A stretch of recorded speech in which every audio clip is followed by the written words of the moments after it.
अभिवादन स्वीकार करें रामचंद्र मौर्य का। हमारे चैनल में आपका स्वागत है। साथियों, क्या भारत सरकार, उत्तर प्रदेश सरकार किसान आंदोलन को जो 10 महीने से चल रहा है हिंसक गतिविधियों से कुचल देगी?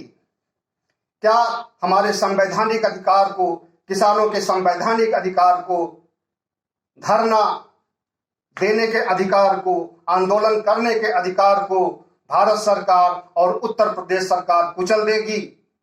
क्या लोकतांत्रिक ढंग से हम सरकार का विरोध नहीं कर सकते? ऐसे बहुत से सवाल हैं जिस पर हमें सोचना होगा, गहराई से सोचना होगा।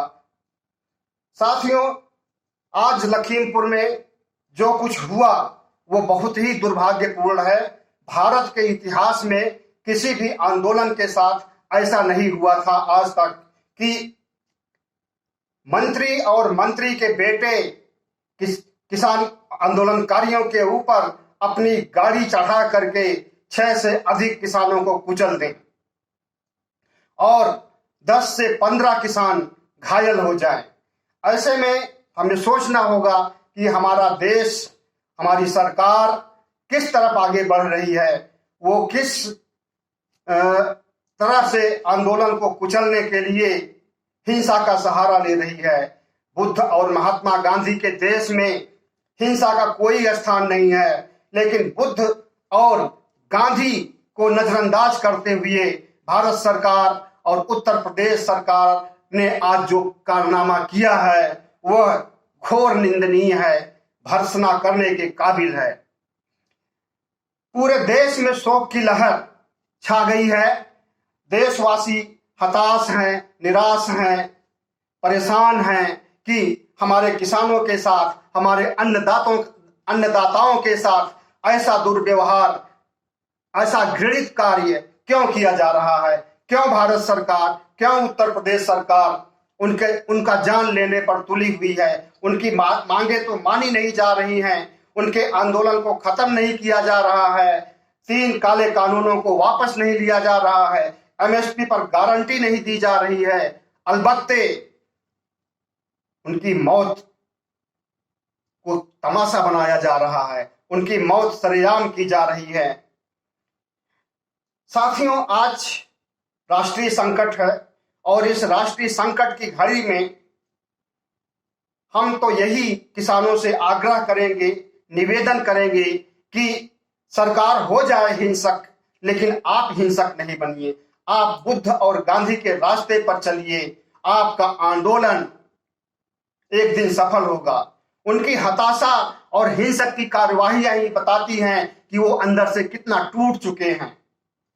किसान आंदोलन को दबाने के लिए वो किस हद तक गुजर सकते हैं, ये वानगी देखने को आज मिल गई। साथियों, मालूम हो कि ये कोई संयोग नहीं था जो आज हुआ, ये कोई ऐसी घटना नहीं थी जो अपने आप घटित हो गई है। ये उत्तर प्रदेश सरकार और भारत सरकार की एक सुनियोजित षड्यंत्र था, क्योंकि लगभग 1 हफ्ते पहले 2 मंत्रियों ने किसानों को देख लेने की धमकी दी थी और उस धमकी को चरितार्थ किया आज लखीमपुर में। साथियों, लखीमपुर खीरी में जो हुआ आपने जाना ही होगा, आपने सुना ही होगा, आपने देखा ही होगा टीवी चैनलों पर, यूट्यूब चैनलों पर। ज्यादा कुछ बताने की जरूरत नहीं है, लेकिन इतना हम जरूर बताना चाहेंगे कि जिस ढंग से हत्या को अंजाम दिया गया वो लोकतांत्रिक ढंग से, लोकतंत्र में उसका कोई स्थान नहीं है। और अगर ऐसा भारत सरकार, उत्तर प्रदेश सरकार कर रही है तो वो खुद अलोकतांत्रिक हो गई है और हिंसक हो गई है। साथियों, आज जो हुआ ये जलियांवाले बाग की याद दिलाती है। इसे भी एक मिनी जलियांवाला बाग कहा जा सकता है। वो घटना 1919 में हुई थी और ये घटना 2021 में हो रही है। लगभग 100 सालों के बाद फिर से जलियांवाला बाग का भूत जिन्न निकल करके खड़ा हो गया है। उस समय जनरल डायर ने ये सब किया था, जो अंग्रेज था। लेकिन आज हमारे देश के काले अंग्रेजों ने वही कारनामा किया है। अंतर केवल इतना है कि वो जलियांवाला बाग पंजाब में था और ये लखीमपुर खीरी उत्तर प्रदेश में। साथियों, डायर की भर्त्सना, डायर की निंदा आज भी की जाती है और हमेशा की जाएगी उसके कुकृत्यों के लिए। उसी तरह से भारत सरकार और भारत सरकार के केंद्रीय राज्य मंत्री अजय मिश्र और उनके बेटे आशीष मिश्र ने जो कुछ किया है और पूरी बीजेपी की सहमति से किया है, वह किसी से छुपा नहीं है। साथियों, आज हुआ ये कि उत्तर प्रदेश के उप मुख्यमंत्री केशव प्रसाद मौर्य को लखीमपुर जाना था। वहां पर 165 गन्ना से संबंधित परियोजनाओं को संबोधित करना था या उद्घाटन करना था। इस सिलसिले में वो पहुंचने वाले थे। उनको पहुंचने की खबर सुनकर गन्ना बेल्ट में लखीमपुर खीरी पश्चिमी उत्तर प्रदेश का एक गन्ना बेल्ट है, जहां पर कि बहुतायत गन्ना पैदा होता है और लगभग 100 के आसपास चीनी मिले हैं वहां पर।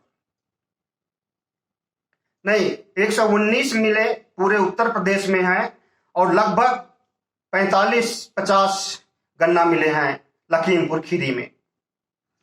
वहां पर किसानों ने सोचा हम चल करके अपना मुख्यमंत्री का विरोध करते हैं और उन्हें काले झंडे दिखाते हैं, जो कि हमें संविधान ने अधिकार दे रखा है। हेलीपैड पर सबसे पहले सुबह सुबह किसान पहुंच गए और मुख्यमंत्री आए भी और हेलीपैड से ही आए और हेलीपैड पर उतर करके वो उस मंत्री के घर की तरफ रवाना हुए, जो मंत्री केंद्र में बैठा हुआ अजय मिश्र है और उसका बेटा आशीष मिश्र। रास्ते में ये सब कारनामे हुए। तिकोनिया चौराहे के पास, लखीमपुर खीरी के तिकोनिया चौराहे के पास लगभग 350 पुलिस वाले केशव प्रसाद मौर्य के साथ उनकी गाड़ी के आगे पीछे चल रहे थे। वहीं पर किसान काला झंडा लिए खड़े थे। शासन की तरफ से, प्रशासन की तरफ से पुलिस को निर्देश था कि कोई भी काला झंडा या काली रुमाल या काला कपड़ा नहीं दिखाने पाए।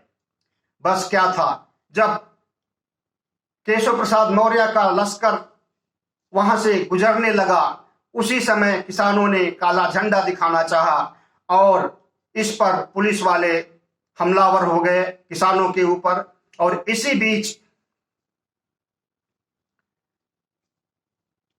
केंद्रीय राज्य मंत्री अजय मिश्र के बेटे आशीष मिश्र ने किसानों के ऊपर गाड़ी चढ़ा दी, जिसमें 2 किसान मरे।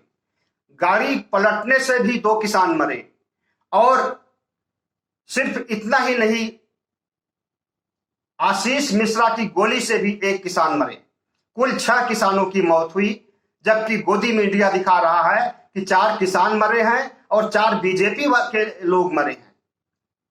गोदी मीडिया या राष्ट्रीय मीडिया जिसे कहा जाता है, तथाकथित राष्ट्रीय मीडिया, भाजपाइयों के, बीजेपी के पक्ष में सारी रिपोर्टिंग कर रहा है और जो सच्चाई है उससे मुंह मोड़ रहा है।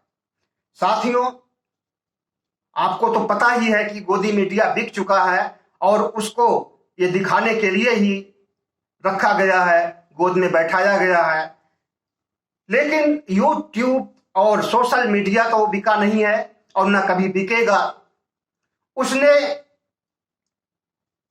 जस की तस रिपोर्टिंग की है और सोशल मीडिया की रिपोर्टिंग से, यूट्यूब की रिपोर्टिंग से पूरे देश में सनसनी फैल गई है। साथियों, किसान आंदोलन लगभग 10 महीने से चल रहा था। इस बीच बहुत से हादसे हुए, बहुत से तौर तरीके अपनाए गए। कभी जंतर मंतर के पास समानांतर संसद चलाई गई, कभी जुलूस निकाला गया, मार्च निकाला गया, अनशन किया गया, लेकिन ऐसी हिंसक गतिविधियों होने की कोई आशंका, कोई अनुमान, कोई पूर्वानुमान बिल्कुल नहीं था। सरकार के द्वारा भी ऐसी कोई हरकत करने की कोई उम्मीद नहीं थी। लेकिन जब एक हफ्ते पहले दो मंत्रियों ने बयान दिया था कि देख लेंगे, तो उसी समय किसान को अलर्ट हो जाना चाहिए था। लेकिन अगर किसान अलर्ट होते तो क्या करते? अस्त्र शस्त्र तो उठा नहीं सकते थे, क्योंकि उन्होंने पहले ही कसम खा रखी है कि हम अपने आंदोलन को लोकतांत्रिक ढंग से, संवैधानिक ढंग से आंदोलन को चलाएंगे और अपनी बात सरकार से मनवाएंगे। लेकिन इसी का नाजायज फायदा उठाया। अगर किसान अस्त्र शस्त्र से लैस होते पुलिस की तरह, तो शायद ये घटना नहीं होती, या इससे भी ज्यादा विभत्स घटना होती, क्योंकि जवाब में किसान भी कुछ अगर अस्त्र शस्त्र का इस्तेमाल करते तो जान माल की और ज्यादा हानि होती। लेकिन अच्छा हुआ कि किसानों ने हिंसा से परहेज किया, और करना भी चाहिए। साथियों, आज के इस हादसे से कई बातें उभर करके सामने आती हैं। सबसे पहली बात तो यह है कि क्या सरकार दमनकारी नीतियों से, हिंसक रवैये से कुचल करके किसानों को आंदोलन खत्म करेगी? क्या सरकार हिंसक हो गई है और उसके अंदर इतनी बेचैनी, इतनी छटपटाहट, इतनी हताशा, इतनी निराशा, इतनी कुंठा भर गई है कि अब उसे उचित और अनुचित कुछ भी नहीं दिखाई दे रहा है? दूसरी चीज, क्या लोकतांत्रिक ढंग से हमारा अधिकार, जो प्रदर्शन करने का, आंदोलन करने का, जुलूस निकालने का अधिकार है, उस पर अंकुश लग जाएगा? और तीसरा सवाल, क्या इस घटना से किसान आंदोलन थम जाएगा? किसान आंदोलन बंद हो जाएगा?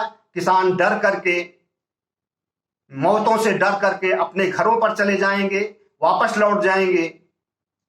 लेकिन हमें तो ऐसा नहीं लगता। हमें तो लगता कि किसान जब कल, मतलब आज जो इकट्ठा हो रहे हैं, लखीमपुर खीरी में किसान भी आ रहे हैं, नेता भी आ रहे हैं, राष्ट्रीय स्तर के नेता आ रहे हैं, विपक्षी दलों के नेता आ रहे हैं, राहुल गांधी, प्रियंका गांधी और अखिलेश यादव, बाकी सभी नेता सब इकट्ठा हो रहे हैं आज। अब इनके इकट्ठा होने पर किसान आंदोलन क्या फैसला करता है, आंदोलन की दशा दिशा क्या होगी, उस पर नए सिरे से सोचना जरूरी होगा। अगर नहीं सोचा गया तो शायद ये इतिहास की बहुत बड़ी भूल होगी। किसान आंदोलन में 700 मौतें हो चुकी थी 10 महीनों में, 6 मौतें, 7 मौतें आज, और जो घायल हुए हैं उनकी भी मौत हो सकती है। इस तरह से ये आंकड़े बढ़ भी सकते हैं। तो 706 मौतें फिलहाल किसान आंदोलन में हो चुकी हैं, जिसमें 700 मौतें तो अपने आप हुई हैं, और 6 मौतों के लिए उत्तर प्रदेश सरकार और भारत सरकार, योगी और मोदी जिम्मेदार। 700 मौतें हुई, न तो राष्ट्रपति का, 706 मौतें हुई, न तो राष्ट्रपति का कोई ट्वीट आया, कोई बयान आया, न प्रधानमंत्री का कोई ट्वीट आया, बयान आया, और न गृह मंत्री का, और न किसान नेता माने जाने वाले राजनाथ सिंह का। साथियों, ये क्या दर्शाता है? राजनीति में सारे उसूलों, नियमों और मानवता, नैतिकता को सब कुछ भूल जाते हैं नेता। अरे कम से कम संवेदना व्यक्त कर देते, किसानों के प्रति श्रद्धांजलि देते, तो एक अच्छा संदेश जाता भारत सरकार के लिए भी और किसानों के लिए भी।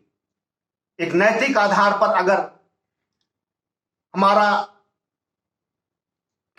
हमारी केंद्र सरकार, राज्य सरकार किसानों के प्रति संवेदना जताती, मौतों के प्रति दुख व्यक्त करती, तो शायद सारी दुनिया में एक अच्छा संदेश जाता। लेकिन ऐसा नहीं हुआ, और न होने की कोई उम्मीद है। यहां तो सरकार के मंत्री ही धमकी दे रहे हैं कि देख लेंगे, ठोक देंगे। ये सब जुमले बन चुके हैं उत्तर प्रदेश सरकार और भारत सरकार के। भारत सरकार में ऐसी गतिविधियों को जो अंजाम देता है उसका प्रमोशन कर दिया जाता है। अनुराग ठाकुर ने क्या कहा था, बताने में भी शर्म आती है। आप जानते ही होंगे, गोली मारो सालों को, देश के गद्दारों को गोली मारो सालों को। उसे जेल में होना चाहिए था आंदोलन भड़काने के सिलसिले में, लेकिन उसका प्रमोशन हो गया। कपिल मिश्रा को जेल होनी चाहिए थी, लेकिन कुछ भी नहीं हुआ, बाल बांका भी नहीं। और जो लोग निर्दोष थे उन्हें जेल में ठूस दिया गया, उनके ऊपर मुकदमे गढ़ दिए गए। आज वही लोग सब बाहर आ रहे हैं, अदालत उनको बरी कर रही है।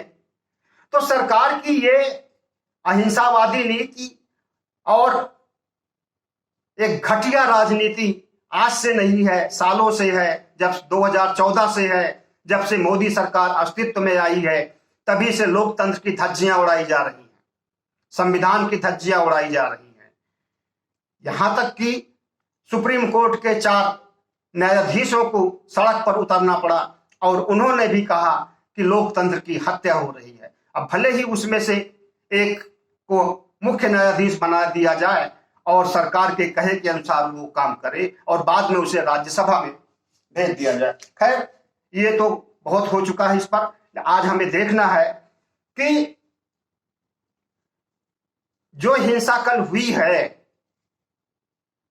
जो बर्बरता जो कल हुई है, जो मिनी जलियाबाग कांड कल हुआ है, उसकी परिणति क्या, इस पर देश क्या सोचेगा,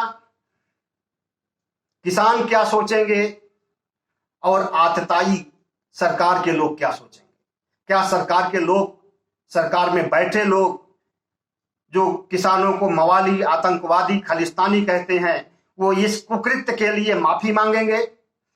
क्या भारत सरकार और उत्तर प्रदेश सरकार बाध्य हो जाएगी किसान आंदोलन को बंद करवाने के लिए, 3 काले कानून वापस करने के लिए, एमएसपी पर गारंटी देने के लिए?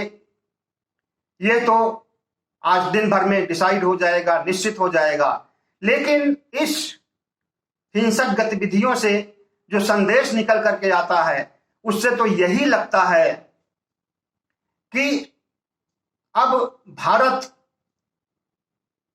की संप्रभुता, अखंडता, धर्मनिरपेक्षता, सब कुछ को तार तार कर दिया है बीजेपी सरकार ने, आरएसएस की सरकार ने।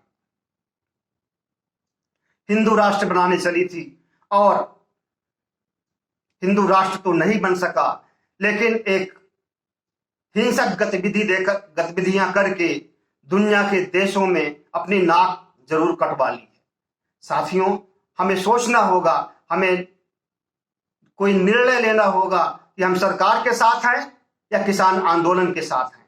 अगर सरकार के साथ हैं तब तो हम, जो कुछ कल हुआ वो बिल्कुल बुरा नहीं लगेगा, जो गोदी मीडिया कर रहा है बिल्कुल बुरा नहीं लगेगा। लेकिन अगर आप किसानों के साथ होंगे तो किसानों को ऐसी ताकत दीजिए, किसानों का मनोबल ऐसा बढ़ाइए कि वो लोकतांत्रिक ढंग से जिस तरह से आंदोलन करते रहे हैं उसको एक बड़े कैनवास के तले अधिक से अधिक संख्या में आकर के करें और भारत सरकार को, उत्तर प्रदेश सरकार को मजबूर कर दें अपने बातें मनवाने के लिए।